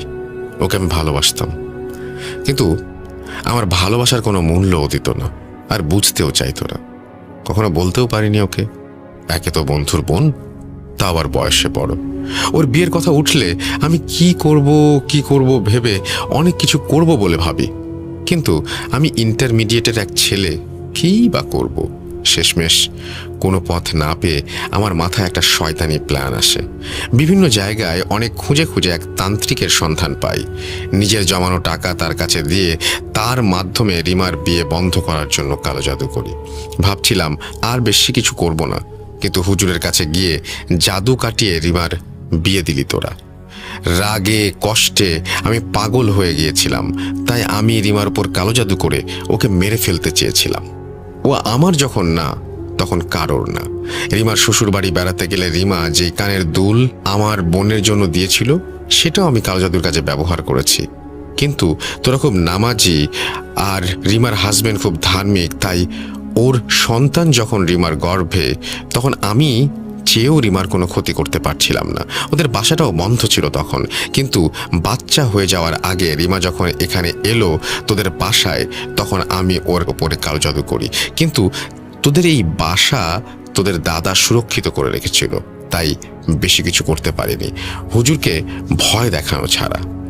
এরপর তোর বাসা মেরামতের কাজ করতে গিয়ে মাটি খুঁড়ে বাসার সুরক্ষা নষ্ট করে ফেললে আমি ফাইনালি রিমা আর তার ছেলেকে মেরে ফেলার জন্য ফ্রি হয়ে যাই।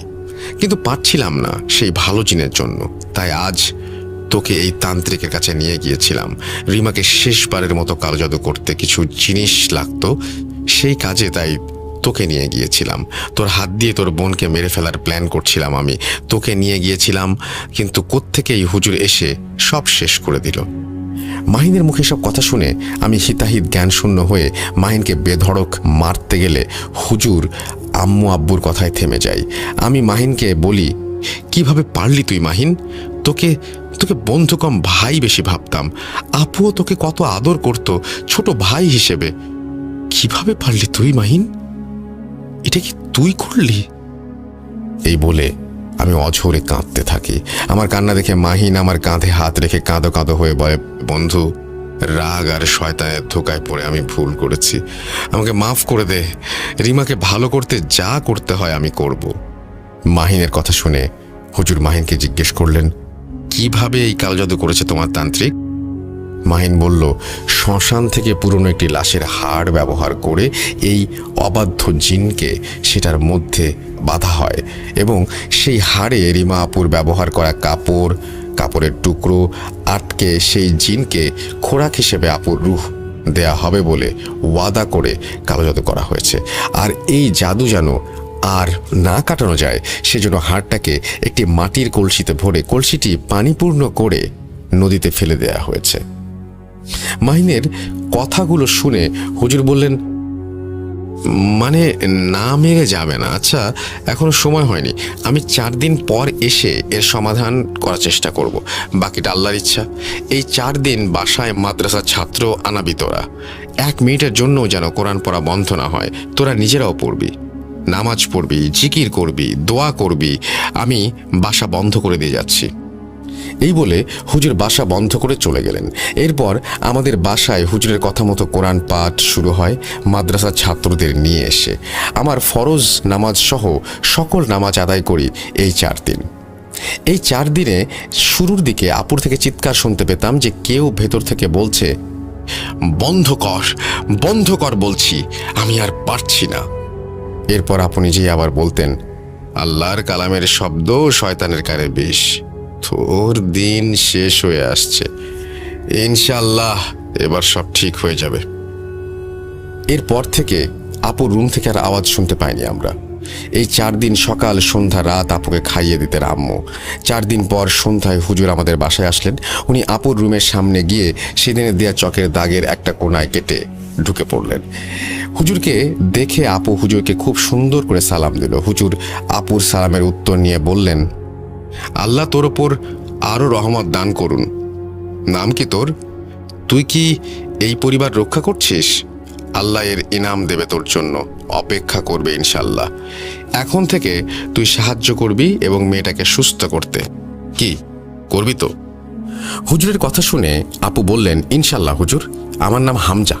এরপর হুজুর একটা কাগজ নিয়ে অনেক কিছু লিখলেন আর লেখা শেষ হলে সেটা একটা গ্লাসের পানিতে ডুবিয়ে দিলেন। এরপর দোয়া পড়ে পানিতে ফু দিয়ে কাগজটা বের করে আমাদের হাতে দিয়ে বললেন, এই কাগজ এমন জায়গায় পুঁতে দিয়ে আসতে হবে যেখানে সন্ধ্যার পরেও অন্ধকার থাকে না। কোনো না কোনো কোল থেকে আলো সেই জায়গায় গিয়ে পড়ে, সেখানে পুঁতে দে। কিন্তু কোথায় পুঁতে দিলি সেটা কাউকে বলবি না, কাউকে না, আমাকেও না। হুজুরের কথা শুনে আমার আব্বু কাগজটা পুঁতে দিতে চলে গেলেন। আমার আব্বু রুম থেকে বের হতেই আমার আপু নড়ে চড়ে বসলেন আর হুজুরকে বলতে লাগলেন, তোরা কত ভীতু আর কত অসহায়, কতজন মিলে আমাদের বিরুদ্ধে লড়ছিস, দেখ কত ক্ষমতা যে এতজন মিলেও আমাকে হারাতে পারছিস না। রূহ যদি নিতে না পারি তাহলে কাউকে না কাউকে আমি মারবই। এই কথা শুনে হুজুর বললেন, আমরা এতজন নই, আমরা আল্লাহর রহমতের আশায় সবাই একটাই দোয়া করছি, এই মেয়ের সুস্থতা। হতে পারি অনেকজন উপস্থিত আমরা, কিন্তু আমাদের দোয়া একটাই, আর এই একটা দোয়ার কাছেই তুই হারবি। এরপর আব্বু ফিরে এসে গ্লাসে থাকা পানি আপুকে খাইয়ে দেন। আপু পানি কিছুতেই খাবেন না। অনেক মানা করলেও এই 4 দিনের কাজে আপুর ভেতর সেই শয়তান অনেকটাই দুর্বল হয়ে গিয়েছিল। তাই আপুকে আমরা সহজেই পানি খাওয়াতে পেরেছিলাম। আপু নাকি খাওয়ার পর হুজুর কিছু দোয়া পড়ে আপুর গায়ে ফু দিলেন আর বললেন, তুই আছিস হামজা, কালো জাদু জিনিসগুলো বের করে দে। এরপর আপু অঝরে বমি করতে লাগলেন। বমির সাথে চুল আর কাপড় বের হচ্ছিল। বমি করে আপু অজ্ঞান হয়ে যান। হুজুর আপুর হাতে একটা তাবিজ বেঁধে দিলেন। বললেন, এই কালো জাদুর আসল জিনিস সেই লাশের হাড়, সেটা আর পাওয়া সম্ভব না। তাই তোদের মেয়ে সেই কালো জাদুর মাঝে একটা দেয়াল তৈরি করে দিলাম। দেয়ালটা এই তাবিজ আর এই কাগজে যেটা পুঁতে আসলি সেটা বানিয়ে দিলাম। মেয়ের ভেতর থেকে কালো জাদুর জিনিস বের করা হয়েছে, জিন ভর করতে পারবে না। আর যতদিন এই দেয়াল আছে মনে রাখবি এই তাবিজ যেন খোলা না হয়, আর ওই কাগজ যদি ওখান থেকে বের করে ফেলা হয় আর কিছুই করা সম্ভব হবে না। যা, আল্লাহর দয়ায় এখন থেকে তোদের মেয়ে সুস্থ, আর তোরা চাইলে হামজা তোদের সাথে থাকবে, নইলে ওকে আমি নিয়ে যাব। আমরা হুজুরকে বলি, যেহেতু দাদু আমাদের পরিবারকে রক্ষা করার জন্য জিন ডেকে গেছেন, তাহলে হয়তো এর কোনো কারণ আছে। তাই আমরা হামজাকে আমাদের রক্ষক হিসেবে থাকতে বলি, কিন্তু তার অস্তিত্ব যেন আমরা না বুঝি সেই শর্তও তাকে দেই। এরপর আমরা হুজুরকে জিজ্ঞাসা করি মাহিনকে নিয়ে কি করা উচিত। হুজুর আমাদের বললেন, দেখ, বান্দা তার ভুল বুঝতে পারলে আল্লাহ তাকে ক্ষমা করে দেন, ওর পাপের শাস্তি আল্লাহ ওকে দেবেন, তোরা চাইলে ওকে মাফ করে দে, ভুল করেছে ও। এই বলে হুজুর আমাদের বাসা থেকে চলে যান। এর একটু পর আপুর জ্ঞান ফিরে আসে এবং আপুকে আমরা সবকিছু জানাই। মাহিনের করা এই কাজ আপু বিলিভ করতেই পারছিলেন না। এরপর থেকে মাহিনের সাথে আমার সম্পর্ক একেবারে শেষ হয়ে যায়। আমি আর আব্বু মিলে সেই তান্ত্রিকের সাথে দেখা করতে গিয়েছিলাম, যার কাছে মাহিন আমাকে নিয়ে গিয়েছিল, কিন্তু তাকে আর সেখানে পাইনি। এরপর মাহিনের মা বাবাকে সব ঘটনা জানালে ওনারা রাগে আর লজ্জায় এলাকা ছেড়ে কোথাও চলে যান এবং আর কখনো ফিরে আসেননি। এরপর আল্লাহর রহমতে আপু শ্বশুর বাড়ি চলে যান এবং আমার ভাগ্নেটাও এখন ভালো আছে। সব মিলিয়ে আমরা এখন ভালো আছি আলহামদুলিল্লাহ। জানো সাবিত, এই ঘটনা যাকেই বলি কেউ বিলিভ করে না, বলে এমন কিভাবে সম্ভব। আসলে যে সয় সেই জানে কতটা যন্ত্রণা। এতক্ষণ এখানে বসে আসলে বানিয়ে বানিয়ে এত কিছু বলা সম্ভব কিনা সেটা মানুষ বুঝতে চায় না। যাই হোক, তোমার যদি মনে হয় ভূত.com শেয়ার করবা তাহলে করতে পারো, কিন্তু পরিবারের ইনফরমেশন দিবা না, যেহেতু এখানে আমার ও আমার বোনের ফ্যামিলি জড়িত। এরপর আমি রাশেদ ভাইকে জিজ্ঞেস করি সেই হুজুরের কথা, সে কোথায় আছে তাও জিজ্ঞেস করি। উনি আমাকে বললেন যে এরপর হুজুরকে আর কখনো দেখা যায়নি, বা যেখানে হুজুরের সাথে দেখা করেছিলেন ওনারা সেখানেও হুজুরকে আর পাওয়া যায়নি। হয়তো অন্য কোনো সমস্যার সমাধান করতে অন্য কোথাও চলে গেছেন উনি। এই বলেই রাশেদ ভাই ওনার ঘটনা শেষ করেন। ঘটনা শুনে আমি আর রাশেদ ভাই সিগারেট খেতে খেতে বাস স্ট্যান্ডে চলে যাই। রাশেদ ভাইকে বাসে উঠিয়ে দিই, আমি আমার বাসায় রওনা হই। রিকশায় বসে সিগারেট খেতে খেতে ভাবছিলাম, মানুষের জীবনে কি কোনো ধরনের ঘটনা নেই? কারো কারোর সাথে মিল থাকে, আবার কারো ঘটনা একেবারেই আলাদা। ঘটনাটি শুনে আমার খুব ভালো লাগায় আমি ভূত.com শেয়ার করলাম। পড়ে শোনালে খুশি হব। আর ধন্যবাদ লিসনার্স, আপনাদের এতক্ষণ সময় নিয়ে শোনার জন্য আর এত ভালোবাসার জন্য। আর স্পেশালি থ্যাংক ইউ জানিয়েছেন আমাদের টিমকে, পুরো টিমকেই। সবাই ভালো থাকবেন, সুস্থ থাকবেন আর নিরাপদ থাকবেন। ধন্যবাদ সবাইকে। কথা হবে। আল্লাহ হাফেজ।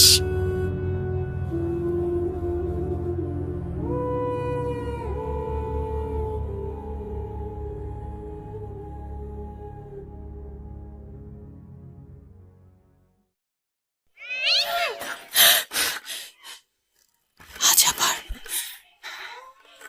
শুনতে পাচ্ছেন শব্দটা? ভয়ের আরেক নাম ভূত.com with Russell.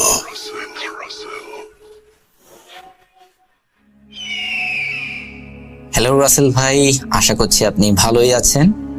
আমি সোহাগ চক্রবর্তী যশোর থেকে বলছি। ভূত.com এর প্রতি ভালো লাগা, ভালোবাসা থেকেই আমার ঘটনাগুলো আপনার সাথে শেয়ার করা। আজকে আমি ইন্ডিয়াতে ঘটে যাওয়া হাসপাতালের একটি ঘটনা আপনার সাথে শেয়ার করতে যাচ্ছি। অনেকেই হাসপাতাল মর্গকেন্দ্রিক ঘটনা অনেক পছন্দ করে, এই জন্য ভাবলাম আমার জানা এই ঘটনাটি আপনাদের সবার সাথে শেয়ার করি। ঘটনাটি ঘটেছিল 2015 সালের। আমার এক পরিচিত লোক তার ছেলেকে নিয়ে চিকিৎসার জন্য ইন্ডিয়াতে গিয়েছিল।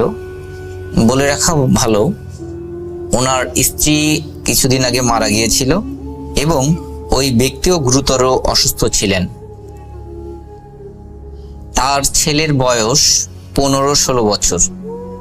তো তিনিও খুব গুরুতর অসুস্থ হওয়ায় তারা ভ্যালুরে ট্রিটমেন্টের জন্য গিয়েছিলেন। আমার অনেক পরিচিত জন ইন্ডিয়াতে থাকার সুবাদে উনি আমার সাথে যোগাযোগ করে অনেকের পরিচয় পরিচিতি নিয়েই ওখানে গিয়েছিলেন। তো দুঃখের ব্যাপার হচ্ছে উনি ইন্ডিয়াতে একটা স্বনামধন্য হাসপাতালে চিকিৎসার জন্য গিয়েছিলেন। ওনার কিডনি রোগ ছিল। উনি 25 দিন ওই হাসপাতালে ভর্তি থাকাকালীন সময়েই 25 দিনের দিনই তিনি মৃত্যুবরণ করেন। যেহেতু ওনার স্ত্রী ছিল না আর সাথে ওনার ছেলে ছিল, ওনার আসলে বাংলাদেশে তেমন কোনো রিলেটিভ ছিল না, যে ওখানে যোগাযোগ করবে বা পুরো প্রক্রিয়াটি ম্যানেজ করবে এরকম। তো যখন তার ছেলেটির বাবা মারা যায়, ছেলেটি অনেকটা অসহায় অবস্থার মধ্যে পড়ে যায়। যদিও এর আগে সে বাবার সাথে 4 থেকে 5 বার ইন্ডিয়াতে ভ্রমণ করেছেন, কিন্তু ভ্যালোরে এবারই তারা প্রথম। সো ওখানকার রাস্তাঘাট, কথাবার্তা, মানুষের সাথে এই জিনিসগুলো তার তেমন পরিচিতি ছিল না। তো বাবার চিকিৎসার জন্য অনেক জিনিস তাকে কিনতে গেলেও অনেক সমস্যার মধ্যে পড়তে হচ্ছিল, কারণ সে ওখানকার ভাষা ঠিকভাবে জানে না। এমন অবস্থায় তার বাবা যখন মারা যায়, সে চরম হতাশার মধ্যে পড়ে এবং বুঝতে পারে না সে কি করবে। একে তো সে একটা বড় শোক, একটা ধাক্কার মধ্যে পড়েছে, তার বয়স অনেক কম, তারপরেও সে সম্পূর্ণ অপরিচিত একটি জায়গা। বুঝে দেখুন রাসেল ভাই, এমন পরিস্থিতিতে যদি মানুষ পড়ে তখন তার আসলে মাথা কোন দিকে কাজ করবে আর করবে না, এটি কিন্তু আসলে ভাবা সত্যিই কঠিন। তো প্রথম দিন যেদিন তার বাবা মারা যায়, বলে রাখা ভালো তার বাবা মারা যায় রাত 11:50-55 দিকে। তো হাসপাতাল কর্তৃপক্ষ কিছু ফর্মালিটি থাকে, সেই ফর্মালিটিগুলো ফিল আপ করে তার বাবার লাশ ওখান থেকে নিয়ে যাওয়ার জন্য বলে। কিন্তু ছেলেটি আসলে বাংলাদেশ থেকে যাওয়ায় আর তার বয়স কম হয়, সে অনেক কাকুতি মিনতি করে তার বাবাকে সকাল পর্যন্ত হাসপাতালে রাখার জন্য। কিন্তু আসলে হাসপাতালের একটা নিয়ম থাকে রাসেল ভাই, যে মৃত মানুষকে তারা সাধারণ কেবিনে রাখে না। তো ওই ব্যক্তিকে লাশ ঘরের সামনে একটা ছোট ঘর মতো আছে, আমি বিবরণে যতটুকু জেনেছি ঘরটি বেশ ছোট, সেখানে মোট 6টা লাশ রাখা ছিল। অনেক সময় দ্রুত ডেলিভারির জন্য ওই লাশগুলোকে ওই ঘরে রাখা হয়, যারা দেখা গেল 1 ঘন্টা 2 ঘন্টা 3 ঘন্টার ভিতরে নিয়ে যাবে লাশগুলো, সেরকম লোকেদের ক্ষেত্রে ওই লাশগুলো ওখানে রাখা হয়। তো সেরকম একটা জায়গায় রাখা হয়েছিল এবং সেখান থেকে একটু বিবরণে আমি বলি আসল ভাই, সে যে আমাকে যেভাবে বলেছে, সেই ঘরটা থেকে আপনাকে বাইরে বের হতে গেলে মিনিমাম আপনাকে 100 পা সামনে যাওয়া লাগবে। সেখানে একটি ক্রপসিক্যাল গেট আছে এবং সেখানে ক্রপসিক্যাল গেটগুলো আমরা যেমন হয় যে বাইরে থেকে ভিতর দেখা যায় ফাঁকা ফাঁকা ফাঁকা ফাঁকা হয়, এরকম টাইপের ক্রপসিক্যাল গেট না। গেটটার মধ্যে টিনের দিয়ে ওই ফাঁকা জায়গাগুলো বন্ধ করে রাখা, যাতে বাইরে থেকে ভিতরে না দেখা যায়, এইভাবে করা আর কি। তো ওই ছেলেটি তার বাবাকে, সে কোথায় থাকবে এটা বুঝতে পারে না প্রথম। তো সে অনেক বেশি কান্নাকাটি করায় বা বাবাকে জড়িয়ে ধরে থাকায় যখন ওয়ার্ড বয়রা ওই লাশটি ওখানে এনে রাখে, সে কোনোভাবেই ওখান থেকে যেতে চায় না। তখন ওখানকার ওয়ার্ড বয়রা তাকে অনেক নেওয়ার চেষ্টা করলেও পারে না। সে বলে, যাই হোক না কেন আমি আমার বাবার সাথেই থাকবো। আসলে তো রাসেল ভাই যতই মারা যাক সে তার বাবাই, সে তখন ওই বাবার সাথে থাকার কথা জানাই। ওয়ার্ড বয়রা তাকে নিতে পারে না। তারা অনেক সময় ওয়ার্ড বয়রা বলে যে তুমি তো ছোট মানুষ, এখানে ভয় পেতে পারো বা অন্য কোনো সমস্যা হতে পারে, যেহেতু ক্রপসিক্যাল গেটটা বাইরে থেকে লাগানো থাকে, সো তুমি এখানে থাকতে পারবে না, তুমি গেটের বাইরে এসে থাকো। কিন্তু সে কোনোভাবে রাজি হয় না। যা তার কাকুতি মিনতি শুনে এক পর্যায়ে গেটে ওখানে যে লোক থাকে উনি বললো, আচ্ছা ঠিক আছে তুমি এখানে থাকো, তাহলে আমাদের গেটটা লক করা থাকবে না, গেটটা খোলা থাকবে। তোমার যদি কোনো প্রবলেম হয় তুমি যাতে দৌড় দিয়ে গেট থেকে বাইরে চলে আসতে পারো বা আমাদের ডাকতে পারো যদি ভয় পাও আর কি। তো সেইভাবেই কাজ হলো। রুমটার মধ্যে রাসেল ভাই একটা নেভি ব্লু কালারের একটা ডিম ভাল্ব দেওয়া, ডিম লাইট আমরা যেটা বলি রুমের মধ্যে লাগাই কম আলোতে, ওরকম একটি লাইট লাগানো। তো সে তার সারা রাতই কান্নাকাটি করেছে। রাত 2টা 3টা এমন সময়ে সে এক পর্যায়ে আর নিচে বসে থাকতে না পেরে সে হলো বাবার যে বেডটা, যেটা স্ট্রেচার নিয়ে আসা হয়েছে, ওই স্ট্রেচারের পরে উঠেই বাবাকে জড়িয়ে ধরে ঘুমায় পড়ে। এক পর্যায়ে সে কিছু শব্দ শুনতে পায়। শব্দটি এমন হচ্ছে, ইঁদুর সাধারণত রুমের মধ্যে ঢুকলে যেমন হয় ক্যাচকুচ ক্যাচকুচ ক্যাচকুচ করতে থাকে, একটা শব্দ করে ইঁদুরে, ওরকম শব্দ হচ্ছে। তো এখানে ইঁদুর ঢুকতেই পারে, আসলে রুমগুলো তো অত বেশি ভালো না, রুম ইঁদুর ঢুকতেই পারে, তো সে এটাকে তেমন একটা গুরুত্ব দেয় না। এবং এক পর্যায়ে তার মনে হতে থাকে তার বাবা যেন বেঁচে আছে, কারণ সে যখন ওয়ার্ড বয়ের সাথে স্ট্রেচারে করে লাশটি নিয়ে আসছিল তখন বাবার হাত পা ঠান্ডা হয়ে গিয়েছিল এবং অনেক সাদা হয়ে গিয়েছিল। তার বাবা অনেক ফর্সা লোক, একদম সাদা হয়ে গিয়েছিল, কিন্তু সে যখন বাবাকে জড়িয়ে ধরে শুয়ে আছে তখন তার মনে হচ্ছে তার বাবা বেঁচে আছে, জীবন্ত তিনি, কারণ তার শরীরে সে টেম্পারেচার ফিল করতে পারছিল। সে একটা মনের মধ্যে কেন জানি তার একটা সাহস তৈরি হয়ে গেল, সে বাবাকে খুব জড়িয়ে ধরেই ওখানে শুয়েছিল। এবার কিছু সময় পর থেকে আরো কিছু অদ্ভুত ঘটনা ঘটা শুরু হলো। সে হঠাৎ ওই শব্দগুলো বেশি বেড়ে যাওয়ার কারণে সে একটু মুখ উঁচু করে দেখে কিছু লোক ওই রুমের মধ্যে ঢুকেছে।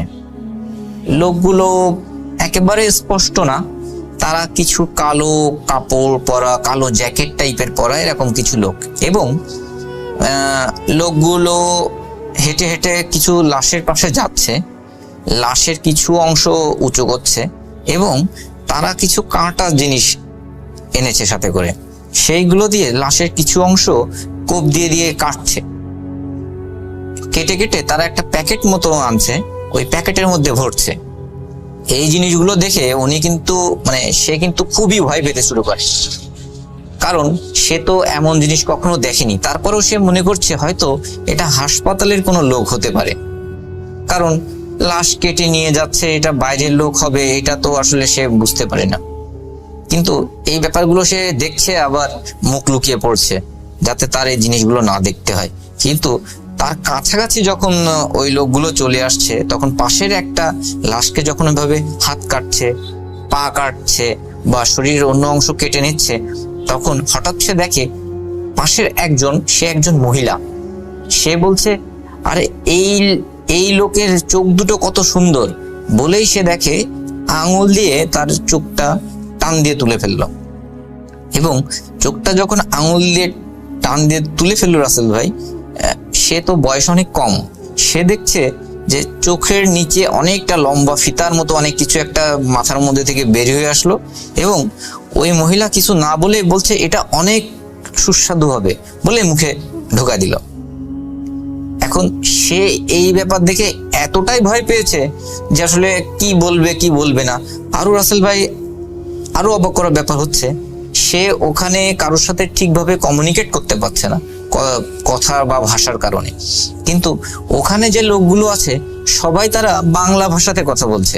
সে এটা দেখে খুবই ভয় পেয়েছে, কারণ এখানে তো হাসপাতালের লোক যদি হয় তাহলে তারা তো ওই ভাষায় কথা বলবে, তামিল ভাষা, হিন্দি ভাষা কিংবা ইংরেজি ভাষাতে, কিন্তু তারা কথা বলছে বাংলা ভাষাতে। এবং চোখ উঠায় সে গালের মধ্যে ঢুকায় সেটা খেয়ে খাচ্ছে, খুব বলছে হ্যাঁ খুব ভালো খেতে, এটা ভালো, ওইটা ভালো, এইভাবে নিচ্ছে। অনেকটা খাচ্ছে তারা, অনেকটা তারা প্যাকেটে ঢুকাচ্ছে। এখন এই পর্যায়ে একটা টুইস্ট আছে রাসেল ভাই।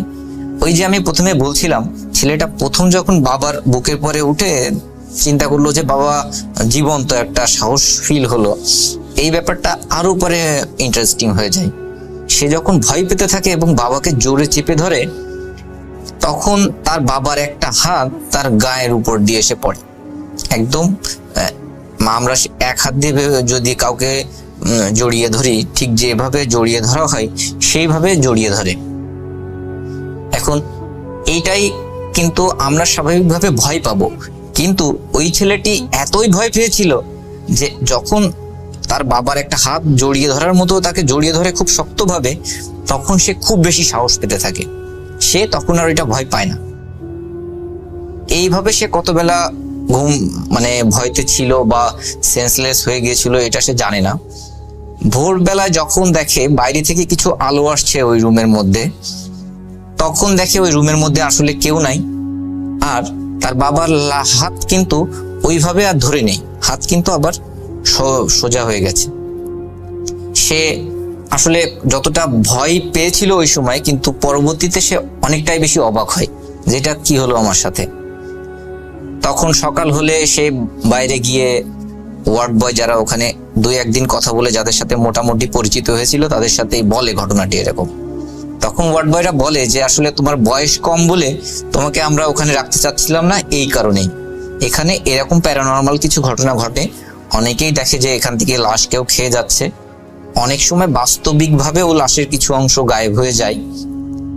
তারপরে আরো অনেক ঘটনা ঘটে। তুমি বয়স অনেক কম হওয়ার কারণে তোমাকে আমরা ওখানে রাখতে চাচ্ছিলাম না।